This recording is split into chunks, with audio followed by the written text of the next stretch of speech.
이르시기를 내 은혜가 내게 족하도다. 이는 내 능력이 약한 데서 온전하여짐이라 하신지라. 그러므로 도리어 크게 기뻐함으로 나의 여러 약한 것들에 대하여 자랑하리니 이는 그리스도의 능력이 내게 머물게 하려 함이라. 그러므로 내가 그리스도를 위하여 약한 것들과 능욕과 궁핍과 박해와 공고를 기뻐하노니 이는 내가 약한 그때의 강함이라. 아멘. 저와 여러분의 모든 삶 가운데에 하나님의 평강이 가득하기를 간절한 마음으로 소망합니다. 하나님께서는 저와 여러분의 모든 삶의 기쁨의 근원이 되어 주십니다. 여러분 이 사실을 믿으십니까? 하나님께서는 죄로 타락한 세상 가운데에서 아무런 쓸모없는 자들을 또한 은혜로 구원하여 주셨고, 하나님의 은혜 가운데에 또한 하나님의 자녀가 되어서 하나님의 나라를 유업으로, 그러니까 유산으로 물려받도록 우리에게 은혜를 베풀어 주셨기 때문입니다. 따라서 하나님께로부터 은혜를 입은 자들은 이 땅을 살아가는 동안 우리의 개인적인 어떤 삶의 목표와 우리의 개인적인 안위와 또 즐거움을 위하여 사는 것이 아니라 오로지 하나님의 기뻐하시는 뜻을 위하여 살아가야 하는 것입니다.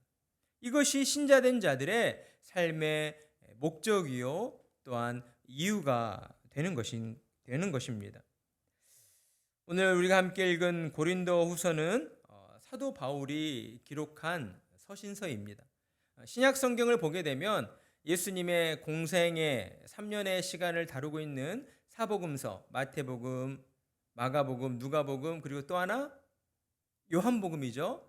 이 요한복음까지가 사복음서라고 부릅니다. 공간복음이라고 부르죠. 그러니까 예수님의 공적인 사역의 그러한 시간들을 역사적 순서로 또 실제적인 사건을 바탕으로 해서 기록한 책이 바로 공간복음이라고 하는 사복음서, 이 네 개의 성경이고, 그리고 나머지 로마서부터 요한계시록까지는 이제 서신서라고 보통 부릅니다.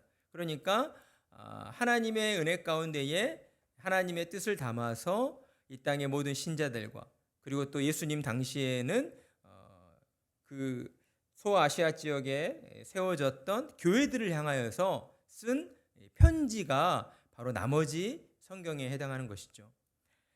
고린도후서의 이 말씀은 사도 바울이 기록하였는데, 이 말씀은 바울이 예수님을 만난 후 죽음에 이르기까지 모든 순간을 또한 그가 기록하고 있다라고 할 수 있습니다.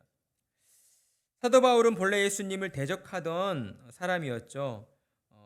이스라엘의 민족적으로는 정통성과 율법으로 또 바리새인이라는 그런 어떤 신분에 있었고, 또 로마 시민권을 나서부터 로마 시민권을 가지고 있는, 그러니까 그 부모가 로마 시민권자였던 것이겠죠. 그렇기 때문에 자연스럽게 태어날 때부터 로마 시민권을 가지고 있는 그런 상류층, 어찌 보면 귀족에 해당하는 그런 사람이었습니다. 그런데 그는 예수님을 만난 이후로 자신이 누려왔던 그 모든 기득권들을 어때요? 해로 여기고 배설물로 버려버렸다라고 하는 것입니다. 하나님의 은혜 가운데에 자신이 진정으로 죄인된 자였다는 사실을 깨닫고 자신이 그토록 핍박하였던 예수님께서 자신들의 영혼을 구하러 오신 하나님께서 약속하여 주신 메시아, 곧 구원자라는 사실을 그가 깨닫게 되자 어때요? 자신이 지금껏 살아왔던 그 모든 삶의 여정들이 아무런 의미 없는 그러한 순간들이 되어버렸다라고 하는 것을 또한 그가 깨닫게 된 것이죠. 그로부터 바울은 소아시아 지역을 돌아다니면서 복음을 전파했습니다. 그러자 같은 민족이었던 유대인들은 바울을 이제 변절자요 또 배신자로 낙인 찍고 그를 정죄하여 죽이려 다녔습니다. 바울은 죽음의 위협 앞에서도 굴하지 아니하고 계속해서 이제 곳곳을 돌아다니면서 복음을 전파했어요. 복음을 전하다가 감옥에 갇히기도 하고 매를 맞기도 하고 또 자신을 죽이려 하는 유대인들을 피해서 이제 성벽에서 이제 떨어지는 그런 낙사하는 사고까지 당했지만 하나님께서 그 바울을 지켜주셔서 바울은 죽지 아니하고 계속해서 하나님의 뜻 가운데에 복음을 전하는 자로 살게 되었다라고 하는 것입니다. 그러는 일들 가운데에 바울의 마음 가운데에는 늘 자신의 마음에 염려되는 한 가지가 있었어요. 그것이 무엇이냐면 바로 주님의 몸된 교회를 어떻게 하면 더욱 건강하게 또한 바르게 섬길 수 있을까 하는 그런 고민이었습니다. 바울이 소아시아 지역 곳곳을 돌아다니면서 복음을 전파하자 믿는 자들이 모여들었어요. 믿는 자들이 모이니까 무엇이 생겨요? 교회가 생기죠. 믿는 자들의 모임이 교회이니까.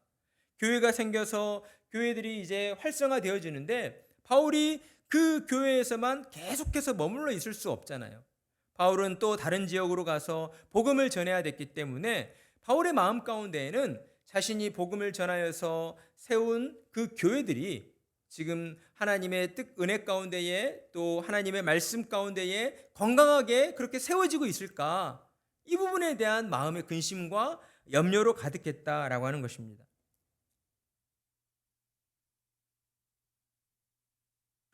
28절 바울은 이런 고백을 했어요. 아직도 날마다 내 속에 눌리는 일이 있으니 곧 모든 교회를 위하여 염려하는 것이라. 바울의 마음 가운데에는 늘 교회를 향한 그러한 염려가 있었다는 것이죠. 고린도후서 11장 28절에 나와 있는 말씀입니다. 바울의 마음 가운데에는 주님의 몸된 교회로 가득 차 있었던 거예요. 주님의 몸된 교회가 건강히 서기를 간절히 소망하고 있었다는 것입니다. 그렇기에 바울은 더욱 열심을 내어서 주님의 몸된 교회를 섬기려 했습니다. 그러나 이것도 바울의 마음처럼 뜻대로 되지는 않았어요. 왜냐하면 바울의 육신 가운데에 한 가지 걸림이 되는 것이 있었기 때문입니다.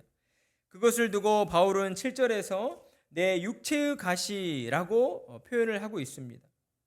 이를 두고 육체의 정욕이나 또는 육체의 질병으로 보는 그러한 쪽이 있는데 대부분 성경을 해석하는 바른 해석은 그것을 육체의 가시를 바울의 어떤 신체적인 질병이었다라고 그렇게 해석을 합니다.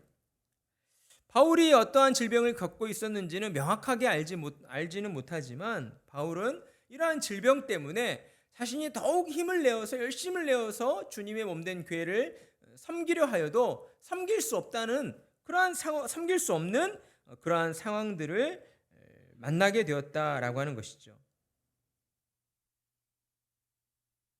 그러면서 바울은 하나님 앞에 나아가 내 육체의 가시 이 질병을 없애달라고 치료해달라고 하나님 앞에 또한 3번씩이나 기도하였었습니다. 그럼에도 불구하고 하나님은 바울의 간구를 들어주시지 않았어요. 그 시간들이 바울에게 있어서는 얼마나 고통스럽고 또 답답한 시간이었겠습니까? 바울이 남들처럼 자신이 개인적으로 좋아하는 일들을 열심히 하기 위해서 세상적인 즐거움과 어떤 세상적인 기쁨을 더 많이 누리기 위해서 자기의 어떤 질병을 치료해달라고 하나님 앞에 기도드린 것이 아니었잖아요. 주님의 몸된 교회를 더욱 열심히 섬기겠다고 더 많은 이들에게 복음을 증거하며 살겠다라고 하나님 앞에 내 육체의 가시가 되는 이 질병을 고쳐달라고 하나님 앞에 그렇게 기도했는데도 하나님은 바울의 기도를 들어주시지 않았다라고 하는 것이죠. 보통 우리 같은 경우라면 아마도 진즉이 어떤 하나님을 향한 우리의 마음을 포기해 버렸을지도 모르겠습니다. 하나님께서 내 기도를 들어주시지 않는 것을 두고 하나님은 나를 사랑하시지 않는 거야 라는 그런 어떤 하나님을 배신하는 그런 결과가 우리에게서 나타났을지도 모르겠다라는 것이죠. 그러나 바울은 끝까지 하나님을 배신하지 않았습니다. 끝까지 하나님을 바라보고 의지하며 하나님을 섬기며 나아갔어요. 그런 가운데에 바울이 오늘과 같은 그러한 깨달음을 하나님께로부터 얻게 된 것이죠. 하나님께서 바울에게 주신 큰 깨달음, 그 은혜는 무엇입니까? 바로 내 은혜가 내게 족하다라고 하는 것이었습니다. 하나님께서 바울의 몸에 있는 질병을 고쳐주시지 않는 것도 또한 하나님의 은혜 가운데에 이루어지는 일이었다라고 하는 것이에요. 우리는 어떻습니까? 어디가 아프고 또 무언가 잘못되는 일들이 있으면 그것을 두고 하나님 앞에 나와 고쳐달라고 눈물로 기도하게 됩니다. 그것이 인간이 지니고 있는 우리의 어떤 연약한 모습이겠죠. 그러나 성숙한 신앙의 모습은 이러한 바울과 같은 그런 깨달음을 우리도 얻어야 한다라고 하는 것입니다. 왜 하나님께서 이런 깨달음으로 바울의 마음 가운데에 은혜를 주셨을까요? 오늘 우리가 함께 읽었던 말씀처럼 내 은혜가 내게 족하도다. 이는 내 능력이 약한 데서 온전하여지기 때문이다 라고 하는 것입니다. 죄로 부패한 우리의 본성으로는 어때요? 나 자신을 낮추고 나 자신을 겸손한 자리로 이렇게 낮추어 표현하는 것을 그렇게 좋아하지 않습니다. 다른 사람들 앞에서 늘 나를 드러내고 싶고 자랑하고 싶어 하는 것이 사람의 그러한 본성이에요. 그런데 그러다 보면 하나님께서 은혜로 그 심령을 다스리시고 또 은혜 가운데에 그 영혼을 이끌어 가시는 그러한 일들이 이루어지기가 쉽지 않다는 것이죠. 우리가 곤고함 가운데 놓여 있을 때에 10절에서 바울이 그것을 깨닫고 고백하고 있잖아요. 내가 그리스도를 위하여 약한 것들과 능욕과 궁핍과 박해와 공고를 기뻐하노니 무엇 때문에 기뻐해요? 이는 내가 약한 그때의 강함이라. 죄로 부패한 우리의 본성으로서는 우리의 모든 것들을 하나님께 온전히 맡겨드리지 못하는 거예요. 이 땅을 살아가는 동안 자꾸만 내 힘과 내 노력과 나의 의지를 동원해서 우리의 인생길 앞에 놓여져 있는 수많은 일들과 수많은 문제들을 내 힘과 내 능력만을 의지하여 해결하려 든다는 것이죠. 이것이 우리의 어떤 연약함이요 또 악한 죄된 본성인 것입니다.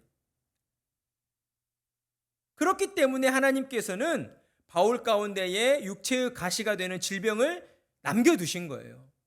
그 질병으로 말미암아 계속해서 하나님을 찾게 되잖아요. 그 연약함으로 말미암아 계속해서 하나님 앞에 낮은 심령이 되고 하나님 앞에 어떤 은혜를 갈급하는 그런 심령이 유지될 수가 있잖아요. 여러분, 우리도 그렇지 않습니까? 어떤 간절한 소원이 있으면 그때는 마음이 낮아져요. 그렇죠? 무언가 정말 내 힘과 내 능력으로 이루어지지 않는 상황에 우리가 도달하게 되면 그때는 우리의 심령이 정말 공고해집니다. 낮아져요. 그럴 때는 누가 시키지 않아도 하나님을 찾게 되고 하나님 앞에 나아가 간절히 눈물로 기도하게 됩니다. 그런데 그렇지 않을 때는 우리의 마음이 잘 하나님을 향하여 간절한 마음으로 일어나질 않는다라고 하는 것이죠. 여러분, 여기에 하나님의 은혜를 지속적으로 누리며 사는 비결이 있는 거예요. 오늘 바울을 통해서 저와 여러분이 하나님 앞에서 가져야 되는 그러한 신앙의 자세는 늘 우리 자신이 얼마나 연약한 존재인가를 깨닫고 하나님 앞에서 인정할 줄 아는 그런 자세를 가져야 한다라고 하는 것입니다. 우리의 삶의 모든 문제들과 내 삶의 모든 일들이 어떤 나의 능력으로 나의 노력으로 이루어지는 것이 아니라 오직 하나님의 은혜 가운데에 하나님의 뜻 가운데에 이루어져 간다라고 하는 그러한 확신한 믿음을 가지고 어때요? 모든 일들을 하나님 앞에 내려놓고 하나님께 낮은 자세로 겸손한 자세로 하나님의 은혜가 없이는 제가 도저히 온전히 살아갈 수가 없습니다. 하나님 저에게 은혜를 베풀어 주시옵소서. 하나님 저는 연약한 자입니다. 하나님 저는 의지가 약한 사람입니다. 하나님 저는 노력이 참 부족한 사람입니다. 하나님 저는 지혜가 부족한 사람입니다. 하나님 저는 말에 있어서도 참 어눌한 사람입니다. 하나님 앞에 도리어 이렇게 자신의 약함을 있는 그대로 인정하고 고백하는 자에게 하나님께서 하나님의 그 권능의 능력과 하나님의 은혜를 부어주신다라고 하는 것이죠. 바울은 하나님의 역사하여 주시는 그러한 비결을 그가 온전히 깨닫게 된 사람이었습니다. 그랬기에 바울은 자신의 그 연약함을 통하여서 하나님의 능력이 드러나지고 자신의 연약함을 통하여 하나님의 그 역사하시는 일들이 이루어져 가는 것을 그가 온전히 볼 수 있었다라고 하는 것입니다. 사랑하는 성도 여러분, 하나님의 능력이 임한 자는 세상의 가치관과 세상의 가치관을 차원을 뛰어넘어서 하나님의 영광을 드러내는 자들로 그렇게 살아갈 수가 있습니다. 하나님께서 하나님이 기뻐하시는 거룩한 도구로 저와 여러분을 사용하여 주시기 때문인 것이죠. 여러분의 삶에도 하나님의 능력이 임하게 되기를 원하십니까? 그렇다면 하나님 앞에서 여러분의 연약함과 또 여러분의 그 죄된 마음들을 있는 그대로 인정하십시오. 하나님 앞에 나와 하나님께 무언가를 구하기 이전에 여러분 안에 있는 그러한 연약한 부분들 또한 죄된 마음들, 여러분의 잘못된 말과 행동들을 두고 하나님 앞에 먼저 인정하고 회개함으로 고백드리셔야 한다라는 것입니다.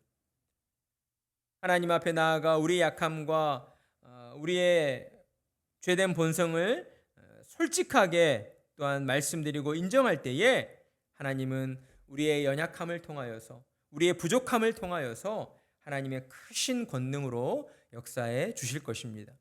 날마다 하나님의 그러한 은혜와 하나님의 능력을 경험하며 살아가시는 참으로 복된 성도님들 되시기를 간절한 마음으로 축복합니다.